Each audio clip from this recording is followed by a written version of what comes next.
28/5/24 செவ்வாய். பொதுக்காலம் 8ஆம் வாரம். முதல் வாசகம். உங்களுக்கென்று இருந்த அருளை பற்றி தான் இறைவாக்கினர் இறைவாக்கு உரைத்தனர். திருத்தூதர் பேதுரு எழுதிய முதல் திருமுகத்தில் இருந்து வாசகம். அதிகாரம் 1, இறைவசனங்கள் 10 முதல் 16. அன்பிற்குரியவர்களே, உங்களுக்கென்றிருந்த அருளை பற்றி தான் இறைவாக்கினர் இறைவாக்குரைத்தனர். இந்த மீட்பை குறித்து துருவி துருவி ஆய்ந்தனர்.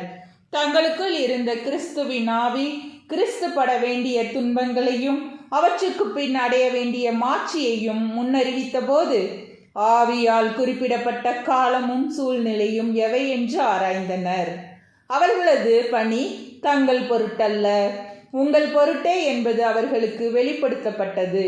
விண்ணில் நின்று அனுப்பப்பட்ட தூய ஆவியால் உங்களுக்கு நற்செய்தி அறிவித்தவர்கள்.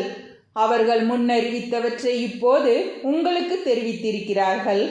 இவற்றை அறிந்து கொள்ள வானதூதர்களும் ஆவலோடு இருந்தார்கள். ஆகவே உங்கள் மனம் செயலாற்ற தயாராக இருக்கட்டும். அறிவு தெளிவுடையவர்களாயிருங்கள். இயேசு கிறிஸ்து வெளிப்படும் பொழுது உங்களுக்கு அளிக்கப்படும் அருளை முழுமையாக எதிர்நோக்கி இருங்கள். முன்னர் அறியாமையில் இருந்தபோது இச்சைகளுக்கு இசைய நடந்தது போலன்றி கீழ்ப்படிதலுள்ள மக்களாயிருங்கள். உங்களை அழைத்தவர் தூய்மையுள்ளவராயிருப்பது போல நீங்களும் உங்கள் நடத்தையில் எல்லாம் தூய்மையுள்ளவர்களாயிருங்கள்.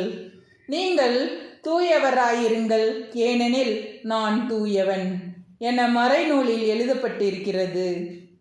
ஆண்டவரின் அருள்வாக்கு. இறைவா, உமக்கு நன்றி.